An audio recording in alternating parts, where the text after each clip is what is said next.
성탄절 2025 세 번째 누가복음 7장 16절 말씀 같이 하겠습니다. 모든 사람이 두려워하며 하나님께 영광을 돌려 가로되 큰 선지자가 우리 가운데 일어나셨다 하고 또 하나님께서 자기 백성을 돌아보셨다 하더라. 아멘. 아멘.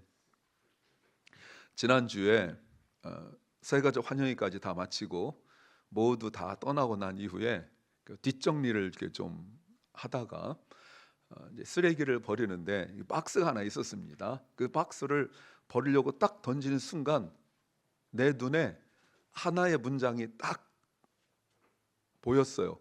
그래서 제가 사진을 찍었습니다. 이렇게 나와 있어요. No, you can't guess what's inside by shaking me. 이게 뭐예요? 직역하면 야, 안 돼. 괜히 흔들어서 내가 내 속에 박스 속에 뭐가 있는지 알려 하지 마. 뭐 이렇게 뭐 fragile 뭐 이런 것도 될 수 있고 아니면 handle with care 이렇게 해서 야 조심해. 속에 깨진 거 들어 있어. 뭐 이렇게 해도 되잖아요. 그런데 이렇게 딱 써 있는 거예요. 그래서 이걸 가만히 생각해 보니까 이런 거 그럴 수도 있잖아요. 그 열어보면 되는데 그 잠시도 못 참아서 흔들어 보려 하니 뭐 이런 거잖아요. 그 제가 두 가지로 생각해 보니까 야, 흔든다고 네가 알겠니? 뭐 이렇게도 할 수 있고 또 하나는 네가 알면 어떡할래? 너만 손해지. 뭐 이런 뜻이잖아요. 그래서 가만히 생각해 보니까 이건 신앙의 이야기가 아닌가? 라고 생각이 제가 딱 들었어요. 여러분, 목사가요 책상 앞에 앉아가지고 막 공부해서만 아는 게 아니에요. 쓰레기 버리다가도 딱 떠오르면 가슴이 뜁니다. 그래서 여러분 제가 이렇게 막 쓰레기 버리고 뒷정리하다가 깨닫는 그 은혜를 나만 누릴 수 없다. 그래서 제가 말씀드립니다. 혹시 나도 저런 은혜 누리고 싶다 그러면 언제든지 말씀하시면 뒷정리하는 거를 제가 양도하도록 하겠습니다. 그래서 혹시라도 나도 이런 은혜 받고 싶다 그러면 언제든지 개인적으로 말씀해 주시기 바랍니다. 여하튼 우리가 신앙생활하면서 하나님에 대하여 자꾸 저렇게 이렇게 생각할 때가 많이 있다 생각이 들어요. 특별히 내가 인생에 어떤 힘든 일이 있을 때, 내가 뭔가 곤고하고 잘 안 풀릴 때, 또 이렇게 답답할 때 자꾸 우리는 하나님을 흔들려고 해요. 그래서 하나님을 흔든다고 흔들릴 분도 아닌데 그렇게 하나님을 흔들려고 해요. 하나님 왜 아무것도 안 도와주세요? 라든가 하나님 이제는 도와주실 때가 되었잖아요. 라든가 뭐 심지어 나중에는 정말 하나님 계시긴 한 건가요? 여러분 이런 생각들 해보셨습니까? 다시 말씀드리지만 하나님은 흔든다고 흔들리는 분도 아니고 또 우리가 흔든다고 해서 하나님이 놀래가지고 뭐 마음에 격동 있고 뭐 이런 분도 아니에요. 누가 저를 흔들면 저는 반응을 보이죠. 이게 나한테 뭐 이런다든가 아니면 뭐 그럼 나도 이런 생각이 든단 말이에요. 근데 하나님은 뭐 우리가 막 뭐라 한다 한들 하나님이 그거 가지고 뭐 분통을 터뜨리고 너희는 두고 보자 이런 분도 아니라고요. 하나님 나 지금 굉장히 급해요. 그러면 하나님 뭐 하시다가 그래 도와주고 이런 분도 아니에요. 하나님이 뭐 그렇다고 쉽게 응답하고 뭐 또 침묵하고 뭐 이렇게 왔다 갔다 하는 분도 아니지만 여하튼 하나님은 쉽게 하는 것은 결코 만만한 일은 아니에요. 그래서 우리가 하나님이 나를 도우신다라고 하면 그것에 대해 우리가 이제는 만성적으로 어떤 생각을 갖고 있냐면 고마워. 하나님이 널 저주해. 이것보다는 하나님 너를 도와주실 거야. 그 말 훨씬 더 듣기 좋잖아요. 그러니까 우리가 이게 완전히 굿모닝처럼 그냥 인사가 되고 말았어요. 그러니까 그러려니 하죠. 또 그러다 보니까 우리 속에 아무런 감동도 없어요. 근데 하나님이 우리를 도와주신다고 말을 하면서 하나님이 구체적으로 나에게 어떤 도움이 있는지 또 나에게 어떻게 나타나는지 우리가 잘 모를 때가 많아요.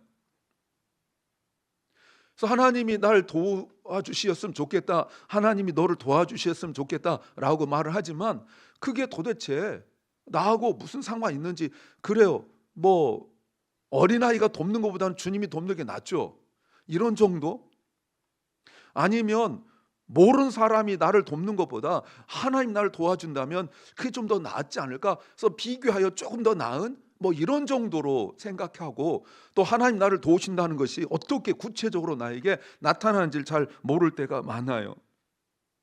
그래서 우리가 하나님께서 나를 도우신다고 말할 때 내 삶에 어떤 그 구조적인 structural change, 어떤 구조적인 변화가 있다든지 아니면 change of direction, 어떤 방향의 전환이 일어난다든지 이런 것들에 대하여 구체적이고 확실한 어떤 그 간증 또는 증거가 없으니까 하나님이 나를 도와주실 거야, 하나님 널 도와주실 거야 라고 말하면서 그냥 다른 말 하는 것보다 조금 더 나은 그 정도 수준밖에 우리가 모른단 말이에요. 근데 하나님의 도우심은 내가 지금 당장 원하는 걸 해결해 주는 그 수단이 아니라 굉장히 중요한 문장이에요. 내 존재 전체를 서럽게 하는 뭐라고요? 주권적 개입이라는 거예요. 여러분, 이게 주권적 개입이라는 말을 여러분 얼른 이해하십니까? 하나님이 나를 돕는다는 주권적 개입. 그러니까 하나님께서 그냥 단순하게 내가 널 도와주는 거야 라는 그 말 정도가 아니라 하나님께서 나를 도우신다는 그 내용이 아주 세밀하게 그리고 아주 뚜렷하게 나에게 정말 확실하게 하나님이 이 일을 처음에 시작하시고 또 중간에 지금도 그렇고 앞으로 미래도 그렇고 하나님께서 이 모든 것들을 차근차근 주도해 나가신다는 그 주권적 개입이라는 것. 저는 사실 설교 준비하면서 여기서 제가 며칠을 생각했어요. 주권적 개입이라니. 제가 생각해 놓고도 이런 말이 얼마나 저로 하여금 가슴 뛰게 하는지, 우연이 아니라는 거 아니겠어요? 이 일이 나에게 우연히 일어난 일이나 아니면 저 사람 나를 건드려서 생긴 일도 아니고 내가 실수하여 된 일도 아니고 하나님께서 이 일을 계획하시고 또 이 일을 하나님께서 준비하시고 또 하나님께서 이 일을 진행하시고 또 그리고 난 이후에 지금 그 결과가 나에게 나타난다는 것, 여러분 이것에 대해 어떻게 생각하세요? 그러고 보니까 이게 우연이 아니라 이 일들 속에서 하나님이 나를 도우신다라는 그 믿음을 갖도록, 감동을 갖도록, 또 그렇게 판단할 수 있도록 성령께서 내 속에서 믿어지도록 받아지도록 계속 감격을 주고 역사하신다는 사실을 우리가 깨닫게 되죠. 그 성령께서 우리 속에 오셔가지고 우리로 하여금 하나님께서 하신다는 것을 자꾸 인식하고 인정하고 고백하고 또 감격하도록 우리에게 역사하신다는 거예요. 그래서 성령께서 우리 안에 계셔서 우리로 하여금 하나님의 도우심이 막연한 이야기가 아니라 그저 성경에 있는 이야기가 아니라 어느 특별한 사람에게만 일어난 간증 같은 이야기가 아니라 실제적으로 내 삶 속에서 기가 막히게 역사하신다는 사실을 나로 하여금 깨닫도록 역사하시죠. 오늘 말씀이 바로 그 사실을 선언하고 있어요. 우리가 내내 지금 오늘 본문을 보고 있지만 여러분 잘 다시 한번 생각해 보시면 어느 과부에게 일어난 참 비극적이고 참 슬픈 이야기잖아요. 장례 행렬을 주님께서 만나셨던, 지금 장례를 가고 있는데 그건 묻으러 가는 거잖아요. 이미 죽었어요. 아들이 죽었어요. 그 상황 속에서 과부는 말할 수 없는 절망 속에 있었죠. 지난주 말씀드렸지만 이것은 단순히 아들이 죽었다는 그 사실 팩트만 말하는 것이 아니라 그 어머니의 과거, 현재 그리고 미래가 완전히 무너져 버리는, 그 어머니의 인생 전체가 다 무너져 버리는 그런 얘기를 제가 몇 주 동안 하고 있었어요. 그런데 지난주 내용에서 주님께서 그 울고 있는 어머니를 보시고 울지 마라 이렇게 말씀하셨어요. 근데 주님께서 울고 있는 어머니에게만 울지 말라 말씀하신 것이 아니라고요. 14절 말씀 보세요. 또 그때 주님께서 He came up and touched the bier. 주님께서 가시는데 어디로 가고 있냐면 죽은 자에게 가고 있어요. 죽은 자에게. 그리고 뭐라고 하시냐면 잘 들어보세요. 주님께서 말씀하시기를 청년아 내가 너에게 말하노니 쿰 일어나라 라고 말씀하세요. 이 청년이 누구예요? 죽은 사람이에요. 주님이 살아서 고통 속에서 인생이 무너진 그 사람에게 말씀하신 것이 아니라 주님께서는 누구에게도 말씀하시냐면 죽은 자에게도 말씀하세요. 주님은 살아서 고통당하는 사람의 마음만 만지신 것이 아니라 장례식을 치르고 있고 지금 무덤으로 가고 있는 사람에게도 말씀하세요. 사람들은 죽은 사람에게 가지 않아요. 더군다나 2000년 전에는 죽은 사람에게 절대 가지 않아요. 그래서 선한 사마리아인의 비유에서도 그 사람이 거의 죽게 되었는데 외쪽으로 보면 죽은 자이기 때문에 그래서 제사장과 레인이 피하여 도망간 겁니다. 왜냐하면 만약에 조금이라도 살았다고 인식되어지면 가서 도와줬을 거예요. 근데 죽은 자는 만지면 부정하게 되거든요. 그래서 안 도운 거예요. 그런데 여러분 보세요. 주님이 죽은 사람에게 말을 걸고 있어요. 청년아, 내가 너에게 말하니 쿰 일어나라. 여러분, 그랬더니 죽은 그 청년이 살아났어요. 그때 사람들이 뭐라고 했어요? 오늘 본문이죠.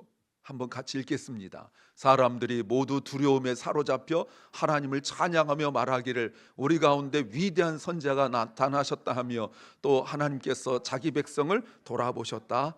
아멘.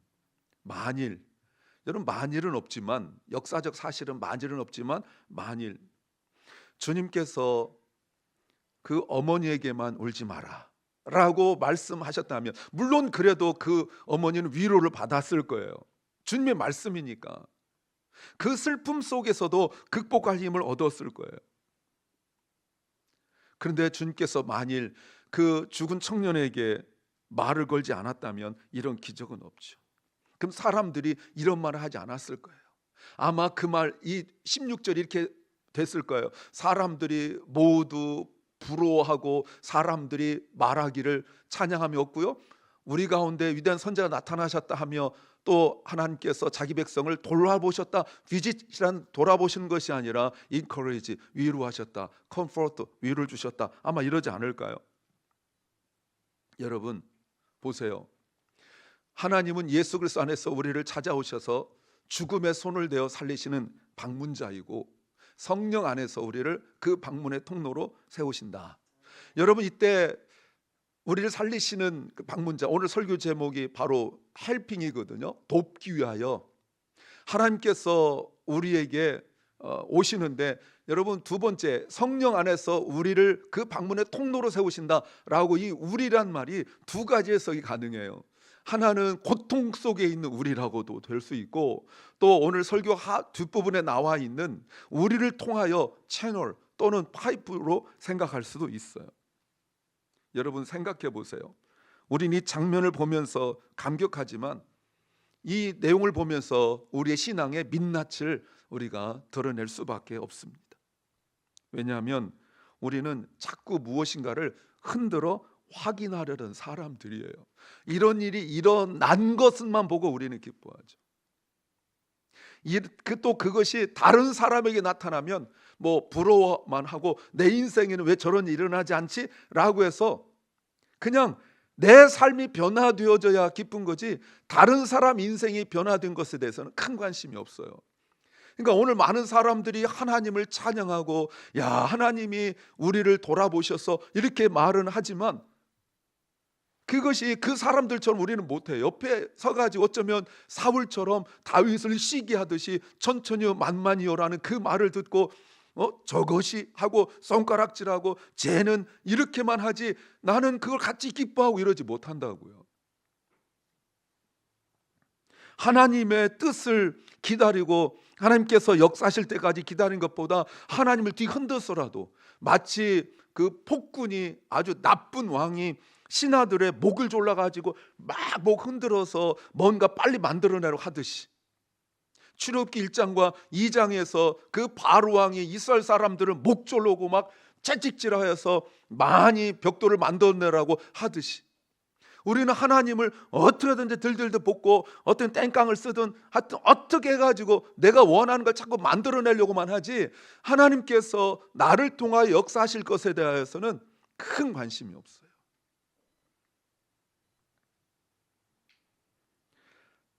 우리는 또 죽음 앞에서 아무런 힘도 없는 사람들이죠.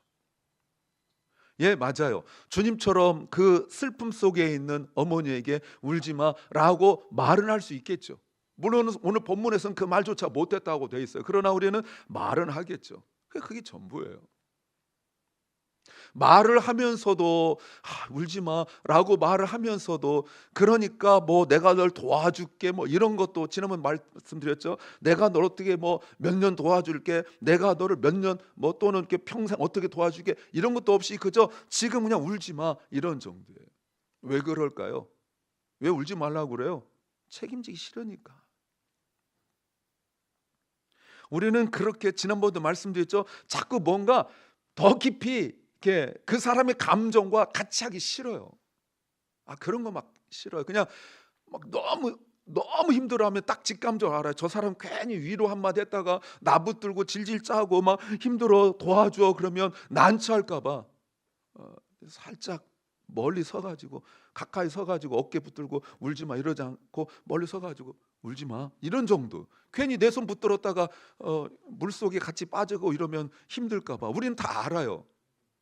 우리는 자꾸 그래요.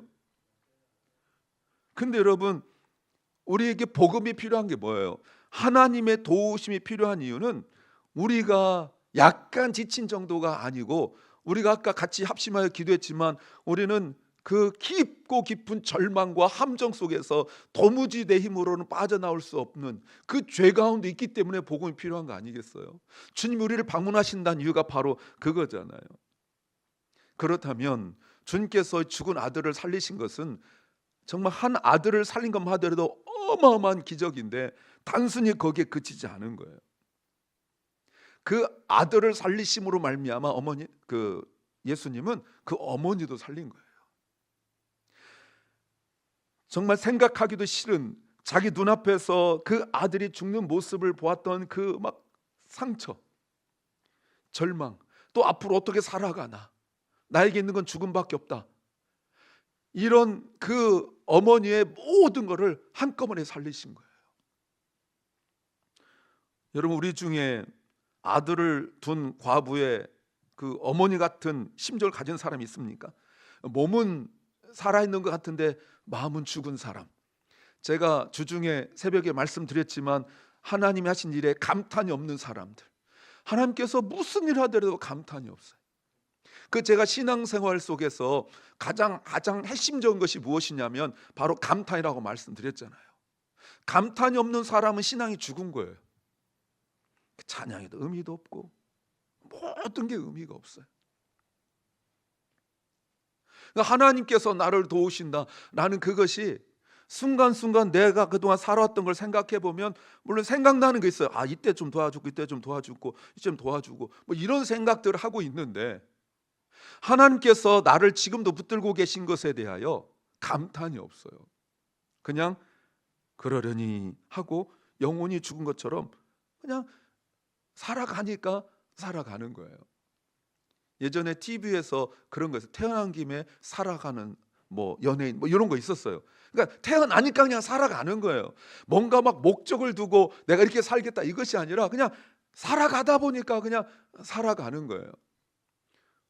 고등학교 때 제가 1학년 때 배운 뭐 나그네, 박목월 씨가 지은 거 있잖아요. 구름에 달 가듯이 가는 나그네, 뭐 결혼 예줄기 남도 300뭐 이런 거 있습니다. 그거는 낭만이라도 있죠. 그 운치라도 있잖아요. 근데 인생을 그렇게 살아요. 그냥 되어가는 대로. 얼핏 보면 굉장히 멋있는 것 같고 이렇지만 사실은 영혼이 죽어 있거든요. 여러분, 그런 사람이 살아날 수 있는 방법이 있습니다. 그것은 그냥 조금 힘내라라는 것이 아니라 죽은 자도 살리시는 예수님을 만나는 겁니다. 예수님은 죽음을 두려워하거나 죽음을 멀리하는 분이 아니에요. 죽음을 자기 몸에 받아들이고 비록 죽으셨으나 그 죽음을 이기신 분이 바로 주님이세요. 하나님의 도우심도 그 전능하시고 능력이 있으신 하나님이 우리를 왜 못 살리시겠어요? 그럼에도 불구하고 자신의 사랑하는 아들을 죽이시면서 우리를 살리신 그 살림의 생명이 우리 속에 있음을 믿으시기 바랍니다. 다른 이야기도 있죠. 12살 소녀가 죽었어요. 그 부모의 슬픔이 얼마나 힘들겠습니까? 여기도 딸이 하나밖에 없었어요. 그런데 마가복음 5장 41절 말씀에서 보십시오. 주님께서 He took her by the hand. 주님께서 죽은 아이의 손을 붙들고, 이러면 부정타거든요. 이때는 2000년 전 절대 그러면 안 돼요. 그런데 주님께서 그 죽은, her가 죽은 자잖아요. 죽은 아이의 손을 붙들고 말하기를 달리다 또 쿰이 일어났잖아요. 쿰 일어나라. 여러분, 주님이 그 죽음을 피하지 않으셨어요. 사람들은 이미 끝났다라고 말했잖아요. 주님께서 12의 혈루병 앓았던 여인과 이야기하고 있을 때 사람들이 와서 뭐라고 말했어요? 더 이상 저분을, 선생님을 괴롭게 하지 마라. 네 딸 죽었다. 끝났어 라고 말했잖아요. 그 주님께서 그 말을 듣고 벌벌 떨고 있는 그 소녀의 아버지 야이로에게 뭐라고 말씀하시냐면, 걱정하지 마. 스탑 걱정, 이렇게 말했잖아요. 그대로 스탑 걱정. 여러분 보세요. 주님과 함께 있는데도 걱정한다니까요. 누구 말 듣고요? 사람 말을 듣고, 어떤 말, 팩트, 사실을 듣고 두려워. 이게 우리예요. 주님이 내 곁에 있으면 하나는 안 두려울 것 같죠? 천만의 말씀.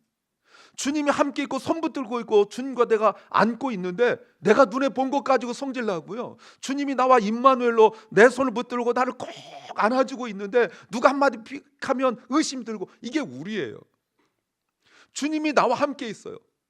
누가 날 건드렸니? 라고 할 때 제자들이 뭐라고 말했어요? 주님, 사람들이 이렇게 많이 있어서 밀치고 이러는데 누가 건드렸다고 말씀하십니까? 할 때 여러분, 회당장 야이로가 저기 있었겠어요? 바로 옆에 있었을 거라고요. 그런데도 의심해요. 그런데도 두려워해요. 이게 우리예요. 요한복음 11장도 마찬가지예요. 죽은 지 사흘이나 되어서 무덤 속에서 썩은 냄새가 나는 그 무덤까지 가셨어요. 사람들이 썩은 내가 납니다. 막 그렇게 얘기했어요. 근데 요한복음 11장 43절 말씀에서 주님께서, 예수께서 큰 소리 외치시기를 나사로야 come out, 나와라. 이거는 그냥 너무나 사랑하는 사람이었기 때문에 무덤 앞에서 땅을 치고 통곡하면서 그냥 제발 나와 하는 게 아니란 말이에요. 요 앞에 주님께서 하늘을 우러러 감사하시고 말씀하셨잖아요. 그랬더니 죽은 나사로가 나왔지 않습니까? 이것에 감사하여서 주님을 섬기고 하는 것에 마리아가 돕지 않는다고 불평하던 마르다가 사람들 어마어마하게 많은데 그 대접을 혼자 다 하는데도 불평하지 않고, 마리아는 예수님께 와서 향유를 그 발에 붓고 자기 머리카락으로 닦고, 여러분 그게 아깝습니까? 아까운 사람 딱 한 명밖에 없어요. 가룟 유다. 이 비싼 걸 막 이랬잖아요. 1년 연봉을 여기다 부어, 이 비싼 걸. 여러분, 주님의 은혜를 못 받으면 같이 있는데도, 함께 있는데도 아까워요. 주님께 드린 게 아까워요. 이 사람들은 죽은 오빠가 살아나서 그것에 감격하고 내 생명보다 더 귀하여서 내가 더 많이 섬길 수도 있고 더 많이 내가 드릴 수 있고 내가 더 드릴 것이 없어서 막 안타까워하고 이러는데, 옆에 서서 그걸 판단하고 그것을 아까워하고 있는 것은 가룟 유다밖에 없어요. 보세요 여러분, 한 사람이 살아난 것은 그 사람의 간증과 감격으로만 끝나지 않아요. 내가 옛날에 죽었었는데 살아났어. 그래서 이렇게 하지 않아요. 그와 관계에 있는 부모가 기뻐하고 함께 있는 가족이 기뻐하고, 그걸 그냥 자기들끼리만 기쁘고 즐거운 것이 아니라 누군가를 대접하고 싶고 주님을 더 섬기고 싶고 하는 것이 내 속에서 누가 시키지도 않았는데도 막 나와요. 여러분, 그게 정상적으로 주님 만난 사람들, 기적을 경험한 사람들의 반응이에요. 정말 주님의 은혜를 경험하고 주님의 그 사랑을 경험했는데 그냥 나 혼자 기쁘고 한 2달, 석 달 지나고 5년, 10년 지나고 난 뒤에 그때 언제였더라 뭐 이러고, 자기 뭐 아내한테 여보 나 옛날 죽었다가 살아난 적이 언제였지? 그때 97년도 했나? 8년도 했나? 그게 무슨 은혜 받은 거예요. 우리가 근데 그런 일이 얼마나 많아요. 회복한 사람은 다른 사람의 심령을 살리는 그 통로가 되잖아요. 12살 먹은 딸이 살아났을 때 그 부모가 어떻게 반응을 보였을까? 여러분 그 현장에 가보지 않아도 알 수 있는 거 아닙니까? 나사로가 살아났을 때 그 가족들의 그 반응, 우리가 굳이 거기 가서 눈으로 보고 사진 찍어야 알 수 있는 거 아니잖아요. 여러분 그동안 우리가 받은 은혜와 간증이 많을 거예요. 생각나십니까? 사랑하는 주님의 성도 여러분, 그런데 하나님께서 이제는 우리가 슬픔과 절망 속에서 하나님 나 언제 도와주시나 하고 하늘만 바라보는 사람이 아니라 우리를 하나님께서 방문자로 세워주셨어요. 그냥 그러니까 착하게 살자, 뭐 힘들 때 남 돕자 이런 정도로 끝난다면 복음이 무너지고 말아요. 우리는 구원자가 될 수는 없어요. 그러나 구원자와 함께 누군가에게 갈 수 있는 사람은 될 수 있는 거예요. 만약에 주님께서 나를 살리셨다는 사실을 믿으신다면, 내가 힘들고 어려울 때 나를 버리지 아니하시고 나를 붙드신 주님이란 사실을 믿으신다면 우리는 누군가에게 방문자가 되어야 합니다. 병든 이를 방문하고, 외로운 이를 방문하고, 소외된 사람들 방문하고, 어려운 상황 속에 있는 사람들을 방문하고, 여러분 이런 것들이 단순한 선행이 아니라는 것을 우리가 깨달아야 합니다. 그래서 우리는 아까 우리 말씀 보셨던 것처럼 누군가에게 하나님의 도우심을 전달하는 통로가 되어야 돼요.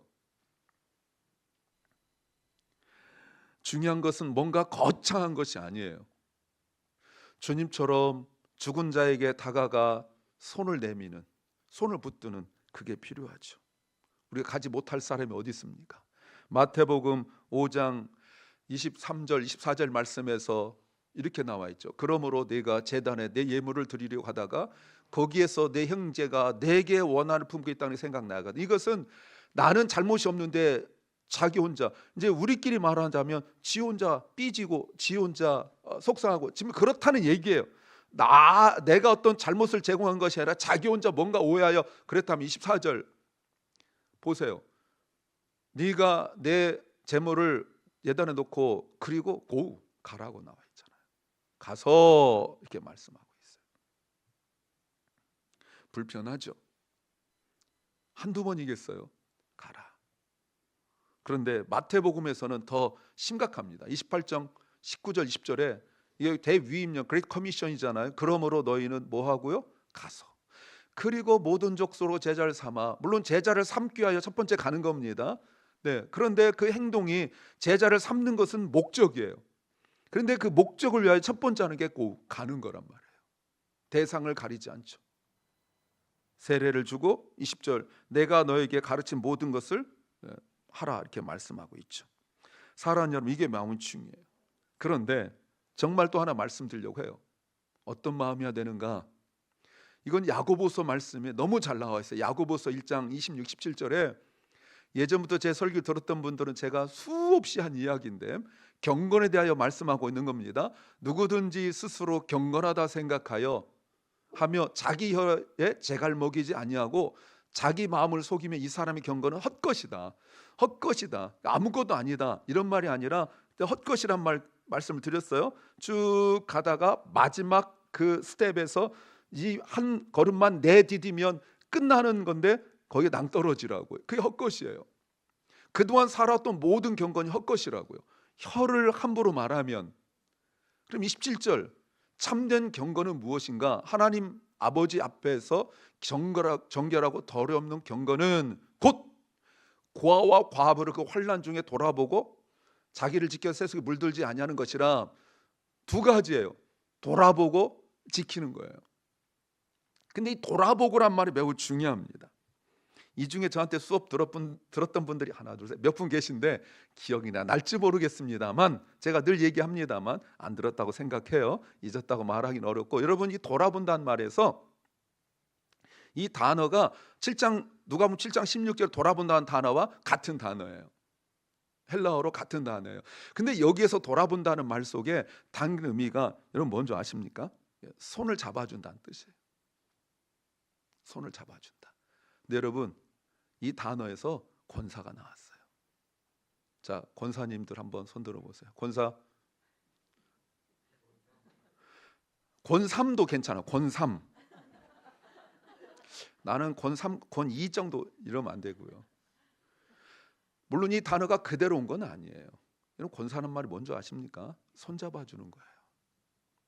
환난 중에 있는 구하와 과부를 손잡아 주는 게 권사예요. 말로는 뭐 기도의 어머니라는 등 그건 다 아니고요. 권사는 가만히 앉아서 인사와 오기를 기다리고 뭐 자기 할 일을 하는 사람들이 아니라 원래 권사는 어려움 중에 있는 사람도 손잡아 주는 거예요. 그 표현 중에 하나가 신방이에요. 그래서 원래 교회는 집사들은 웨이터, 웨이트레스 아닙니까?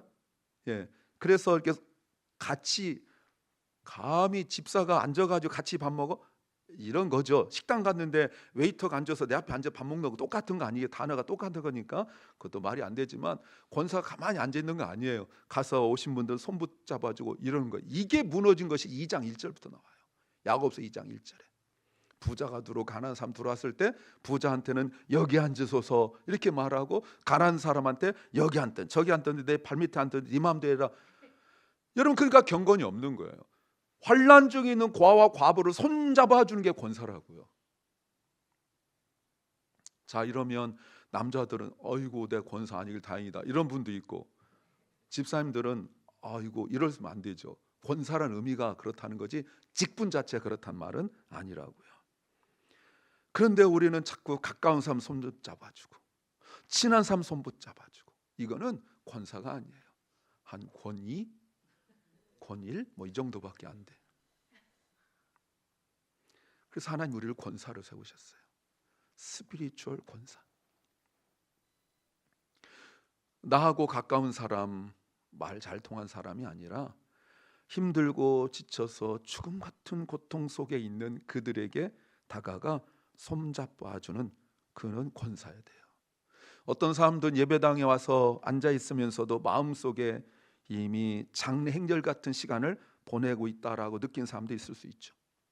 겉으로는 웃고 괜찮다라고 말하지만 실제 하나님에 대한 아무런 기대도 없는 영적인 무덤 같은 마음을 갖고 있는 사람들 많아요. 그들에게 하나님의 말씀을 듣게 하십시오. 그들에게 내가 예수님은 아니지만 예수님의 마음을 가지고 가서 손잡아 주십시오. 주님께서 무덤 앞에서도 시신 앞에서도 담대하게 외쳤던 것처럼 우리도 실제 무덤 앞에서 시신 앞에서 할 수는 없겠지만 그런 상황과 그런 마음을 갖고 있는 사람에게 다가가서 손잡아 주십시오. 이것이 바로 성탄이에요. 성탄은 하나님이 우리를 도우러 오신 날이지요. 그렇다면 오늘 우리를 누군가에게 도우러 가라고 보내시는 하나님의 그 마음을 깨닫길 바랍니다. 어쩌면 우리의 그 손길 하나 또는 손잡아 주는 걸 통하여 그가 죽음에서 일어나서 기뻐하고 찬양하고 그래서 섬기는 것이 그에게 새로운 은혜로 임할 수도 있습니다. 우리를 찾아오신 예수 그리스도 이름으로 다가가십시오. 그래서 그의 생명을 다시 한번 살리시고 그 생명을 누리시기를 주의 이름으로 축복합니다.